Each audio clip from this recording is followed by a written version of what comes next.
Hello and welcome to this Dawn Busters Taste Challenge, even though it is not really dawn. It's more like nighttime, but I don't really track when the sun's supposed to rise. All right, so we have two blended Scotch. What am I saying? Two single malt Scotch whiskey. Sorry about that. This is Trader Joe's Speyside single malt Scotch whiskey, aged 8 years, matured in oak casks. It says from Alistair Duncan, Glasgow, Scotland. So they're getting this done for Trader Joe's. Okay, in other words, they're handling the production. They don't really produce anything. They just are like what we call a broker. They arrange to get it made for Trader Joe's, and then they send it to America, and Trader Joe's sells it. And this was 1999 at Trader Joe's in 2022. Now I don't know what it is today in 2024. But that's what it was. I have the receipt. I kept them because I knew I'd lose track of all the stuff I bought. So that's that. Age 8 years, Speyside single malt Scotch. No website listing, so I got no information beyond that. Sorry. This is Glencullen. There's another rarity. Now it is listed on Distiller.com, and they have a few ratings. It doesn't get particularly high rating though. Also Speyside single malt Scotch whiskey, aged 10 years. They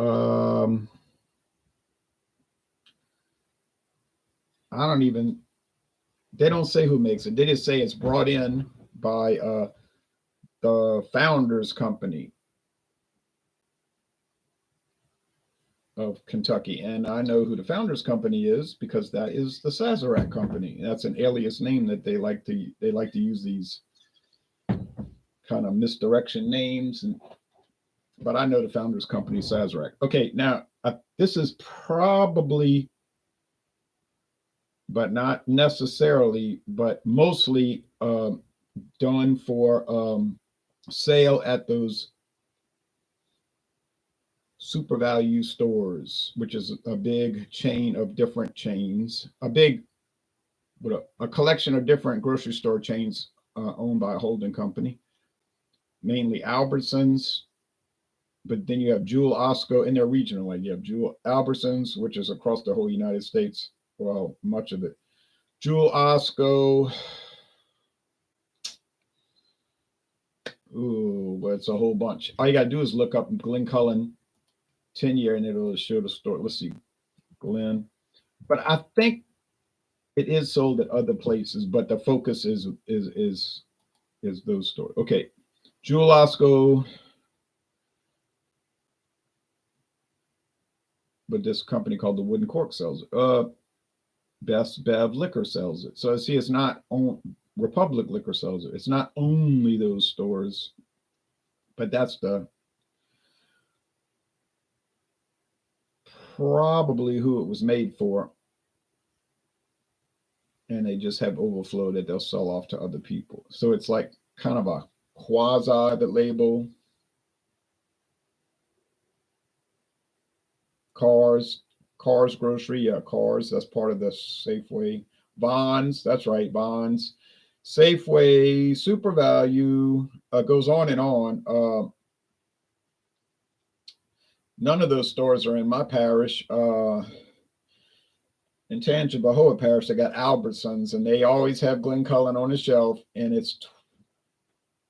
they got it $22.99 right now. They say the regular price is $27.99, but they're selling it for $22. But the sale might last 2 years. See, it's like sort of like a little game that they play, where they'll have it on sale perpetually. But what they'll probably do is, after that time period up, they'll sell it at the regular price, $27.99 for a day. Let one day go by, and then they'll go back to a sale price. And that way the Better Business Bureau can't accuse them of unethical practices, because they'll say, oh, it was regular price for a day. Now this pillow company got tagged by the Better Business Bureau for running a hustle, because they said they always had this 2-for-1 sale, buy one pillow, get a second one free. And it was like, the commercials, call now to get this deal. But then the Better Business Bureau was saying, well, when did they ever not have the deal? It's not a sale. It's the regular price. It's 2-for-1, and it's always the price. So that's what the Better Business Bureau was saying. It's not a limited time offer if it's never off. And then the company's president was like, I don't care what they say. I'm selling a lot of pillows, so forget those people. And the Better Business Bureau just said, hey, we just pointing that out. Like, it's unethical to act like you got to call now to get the deal when that's the price, so it's kind of funny. And Albertsons, Vons, Jewel Osco, they're kind of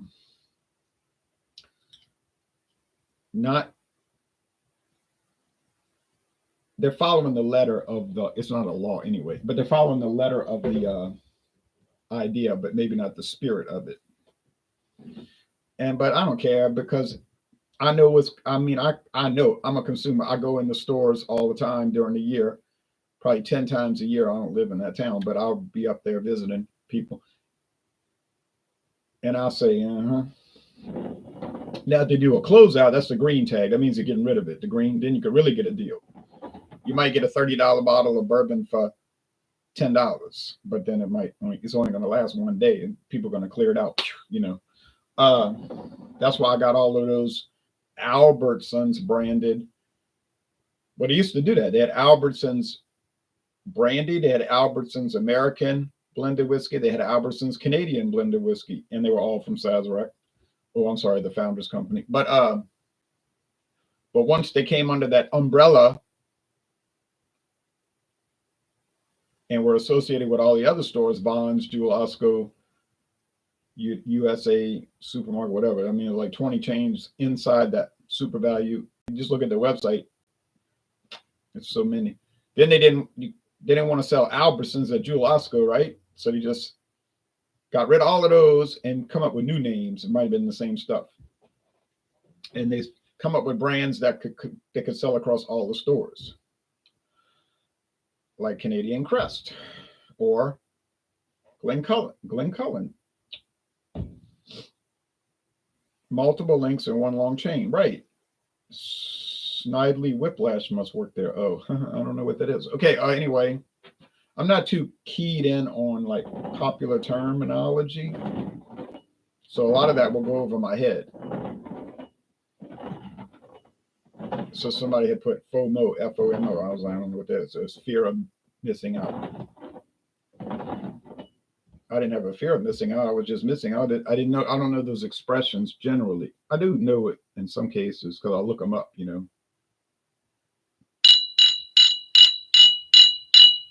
Gold and gold. So the appearance is practically identical. Now, I do use some of those little internet thematic things.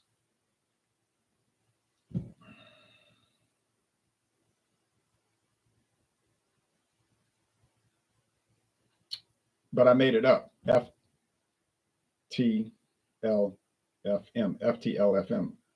Because I got tired on Rock and Roll Club of having to keep typing first time listen for me. Anytime somebody posts a song, I'm going to listen to it. I'm not necessarily going to like it, but I'll give them the time and listen to it. And a lot of it's stuff I never heard of. So I'll just say first time listen for me, and they'll sometimes press me on it. Well, what do you think? Now, if I like it, I'll tell them I like it. I think I like it. I'm not sure. And if it's terrible, I'll just try to avoid it. Like, oh, it's different, and then I've had people press me on it. What do you think? You like it? And I'm like, no, I don't like it. Why? You keep pushing, and I'm telling you, you can see I'm reticent to discuss it. But then I tell them I think it's terrible, and then they get angry. I'll quit in the group.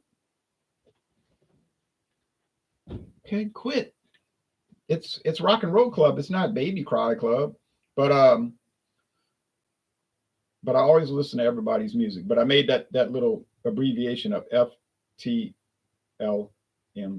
FM, first time listen for me. And people had asked, what does that mean? What does that mean? I say, it just means It's the first time I'm hearing it, or maybe I heard it before. I don't recall. Wasn't Dash Riprock the sidekick of Snidely Whiplash? Dash Riprock. Oh yeah, I know him. Okay, David Cassidy watch. All right, I hear him on the. They talk about him on the radio sometimes. All right. All right. I don't know what these things mean.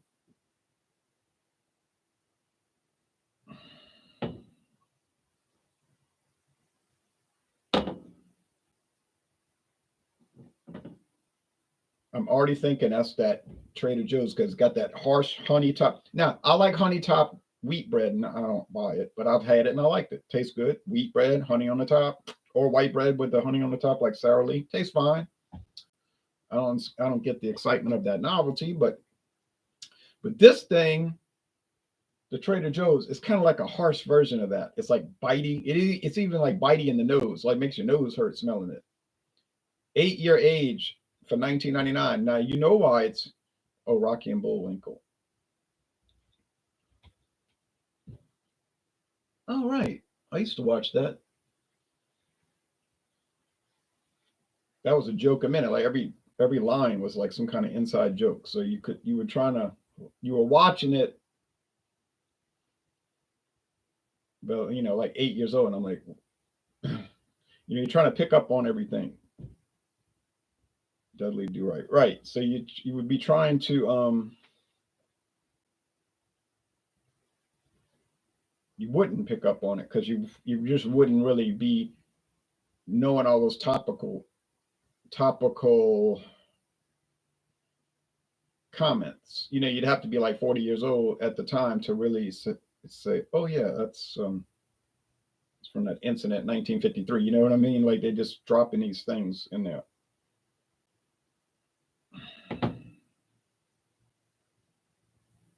Okay, so on the nose, I'm thinking this is the Glencullen, which I'm not going to tell you is that good because it really is not that good. But I paid $1 more, right? But actually, I got this a lot cheaper because isn't this a liter? Oh, it is so typical for Sazerac. It is full of sediment. There is powdery sediment throughout this thing. And I know what you're going to say, but that's not Sazerac that made it. It's not from Buffalo Trace. It's from some independent, or it was independently bottled from some stock in Scotland. And it's just a coincidence that it's powdery. Yeah, okay, I'll go along with that. But it is strange that every time I get a Sazerac whiskey, it's powdery sediment, and then here it is. No, this is a 750. Some reason I thought it was a liter. Okay. Taste time.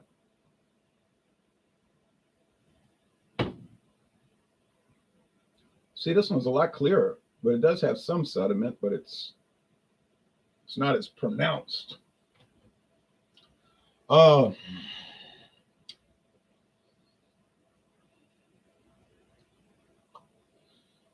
It's grain, of course, mostly corn, I'm sure, but not corn. What am I thinking? I mean, mostly barley, all barley, single malt barley, all barley malt, but all Speyside too.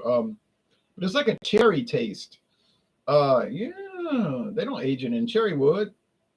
It has to be aged in oak. Now I know in America they can finish bourbon in cherry wood, like age it in oak. It's like bourbon has to be aged in oak. Okay, but it doesn't say anything about being finished in oak. Now that could kind of like violate the rule, but the government allows it. They just kind of like turn their focus off of that. They didn't want to put a stranglehold on the bourbon market. But there's only so far they're going to give them latitude on. They can't have, oh, this is a bourbon aged exclusively in cherry wood. No oak. Well, no. Ain't going to work. It could be a whiskey, but bourbon. So they'll allow some latitude, but they're not going to go that far,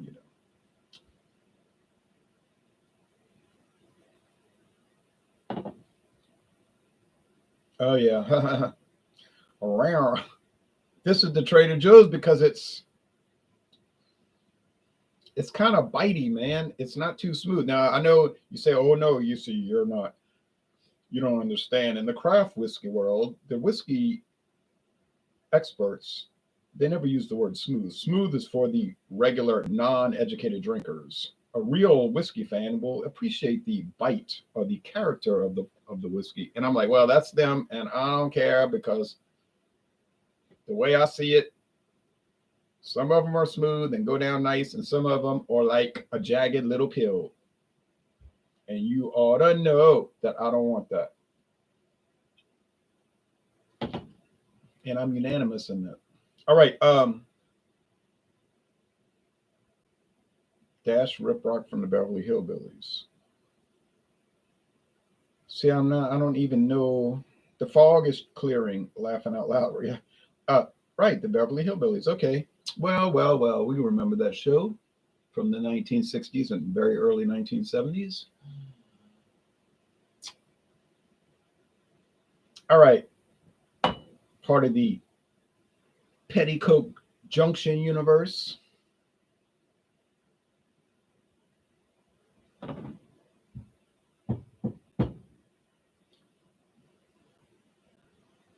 And then if you remember, after they left Beverly Hills, the Uncle Jed went and started solving all kind of crimes. He was like a detective solving crimes on Sunday night at 9 Eastern, I believe. All right. From ages past. All right. Anyway.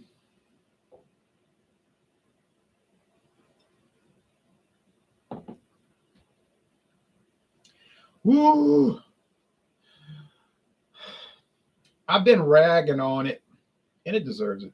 I've been really hitting hard on this. I don't mean I've been drinking a lot of it. I've been hitting it hard with criticism. The Trader Joe's, because it's bitey. It's Jethro Bodine. He's still alive. He's like 120. It's bitey. It's harsh. It's just, but it's not terrible. Like all of those things said, and I think they're all valid, and I'm not holding back, but it's still in all, it has some worthwhile character. Like I paid $19.99, and yeah, I guess it's worth it. Get this light fixed. I'm trying to, but it's worth $19.99. $20.99, you might have to pass on it. So it's that close. I mean, we're talking about acceptable, but but when I did the solo review, that was the funny thing. I did the solo reviews in my right mind, thinking, wasn't worn out, tired, or haven't drank too many beers during the day. Just thinking, and I said, this is really nice. I like it. I'm glad I bought it. But what did I say in the video? I'm pretty sure I said, but how is it going to do in the challenges? That's the real question. And it hasn't done well at all. So I always say this. Ye old Texas tea. Well, they're all talking about television shows now. Now, I always say this. If you drink a whiskey, or it could be beer, beer is more problematic with taste challenges because you got to drink them all, and I hate to waste them. I'm not going to dump them out. So, but whiskey is in like this little tiny bit here and tiny bit there. You drink a product in isolation. Oh, it's good. I like it. I recommend it. But then you put it in. You don't know really if it's that good until you put it in competition. And when you put it into competition, oftentimes things collapse. And I've put it in competition, and things have definitely collapsed. It does not hold up. It has not competed well at all against any of the single malts that I have. And if you said, well, you paid $19.99 for single malt, and that's what you get, and you should have known. And I guess my answer would be, yes, I guess you're right. On the other hand, I have 4 of them left. I got the Trader Joe's 10-year-old Highland single malt. Maybe it's way better. Maybe it's worse. Maybe it's the same. I've got the bourbon cask finish, the rum cask finish, and the sherry cask finish. I can't comment on them. I've never had them, and I'm certainly not going to watch any video reviews before I pop the cap. pull out the cork because I never watch a video review or read a written review before I try the product. I don't want to be influenced by what the other people are saying. I don't want to. So I'll see the scores because I want to tell people in the video, okay, Beer Advocate gives this beer a 96, world class, and Untapped's giving it an 81. That's really high for Untapped. So I like to, because people like to know, like, what are they scoring? Now, but then I'll be curious, why did it score that high? Let's see what the people say about it. I'll write my written review first. I'll write my written review. Smells like cornbread or whatever, whatever I say. Has a moderately bitter flavor and so forth. And then I go and I read the comments from the last month. I mean, you're reading comments from 5 years ago. That beer could have changed. And you want something recent, I think, the last month. Sometimes it'd be nothing because it's such an obscure beer. But sometimes, like the one I did the other day, it took me a long time to read all the reviews because it was a current, like hot beer, that everybody, a real popular beer that everybody was trying. So it took me a while to read all those. Hot Bullet Magnum Edition. So, but generally they were saying the same kind of thing I was saying. As an IPA, I'm not too sure about that. As a strong ale, yeah, but American strong ale, but IPA, some question about the IBUs and that kind of thing. Why is it only 48 IBUs and it's 9.5 ABV? And I said the same thing. So it's nice to read that because then you get the idea that, well, you're not just off the wall with your review. You don't know what you're talking about because you're reading reviews from people you've never met. You know nothing about them and you never before read, but it's matching. You see, they're saying the same thing, or what's this weird vegetable flavor with this particular beer or something like that. So I'm going to say this is the Glencullen. It's better than the Trader Joe's, but I wouldn't say it's significantly better. Is it worth the extra $3? Oh yeah, it's probably worth the extra $3. I'll say so, yeah. And you might like I say, you might shop around. I think I saw it at Star. I'm almost certain I saw this at Star, and you might see it for $19.99. See, but don't go on a search for it. I'm just saying if you're passing by somewhere and you see it, get it. But to go on a search, no, I wouldn't recommend that. I'm kind of scared to look at the label. I got it right though. I was nervous, but I got it right. And I'll say this about the Trader Joe's. It's distinct in the sense that bitiness stands out. That harsh honey note, honey, rough cut grain of barley, which the grain is barley malt, malted barley. It stands out. Not in a good way, but it does stand out. It's like I cut my leg one time. I had to get a bunch of stitches in it. I remember that. It was an unpleasant memory, of course. It was my own stupidity for running too fast up the stairs, but that's me. You're 11 years old. You don't really. Well, I'm 50-something years old now, and I still don't really always think things out so carefully. But you know what I'm saying? So it's a memory, but you'll remember it. But it's a bad memory. This obviously is not that bad. It's just not that good. Okay, so yeah, man. How's it going to do against Lismore, 6-year age Lismore? I think it's going to get beat. And that's only a 6-year age, and this is 8. I don't think it's going to win. Is Lismore... Now, some people were commenting, oh, Lismore, that's horrible. Horrible. I said, it's not horrible. And then they were saying it was a Trader Joe's brand. I said, no, it's not true. There's like 10 different Lismore whiskeys. But Trader Joe's, if you haven't been in there, their shelf space for their liquor is very limited. They only have a small shelf, 1 or 2 shelves like that. Like you're seeing behind me, like maybe double that. And they're wooden too, right? But there's no way they can bring in all the Lismore offerings. They bring in the base model, the 6-year age, and they're bringing in all those other fancy ones. And that makes people think that's a Trader Joe's brand. Oh, I've been seeing that in Trader Joe's since 1992 when they started selling alcohol in my town. No. It's just that's what they bring in. All right. You could find Lismore at other stores. I mean, you're probably not going to find it because it's so obscure. Probably no other store wants to sell it. But Trader Joe's probably get a good deal and they sell it. But where are you going to find all those other more hi-hat Lismores, like the 18-year age and all of this stuff? I would not know how to tell you that. Probably some big liquor emporium. You know what I mean? Like a store that's the size of Trader Joe's, but it's all liquor. Yeah, well, you could find it at a place like that. But maybe they might sell one bottle of those a year. Those stores are already full of stuff. They hardly ever move it. Where do they make their money? They make their money off the Jack Daniels, the Jim Beam. You got 1,000 flavors, but you're going to go there and get Jim Beam. And that's how my father is. We went to this specialty ice cream store in shop in St. Petersburg, and it was like more than 64 flavors or whatever. And I told my father, look at all these flavors, and he's like, St. Petersburg, and it was like more than 64 flavors or whatever. And I told my father, look at all these flavors, and he's like, I'm gonna get vanilla. I said, why would you go to a place like this and get vanilla? You could get that anywhere. Well, that's what I like. That's what I like. No, I dropped it, so that's what people do when they go to specialty liquor stores. Wow, look at this. Oh, I want Seagram 7. Okay. You probably sell more of that than the specialty stuff. But these two products are definitely not high volume.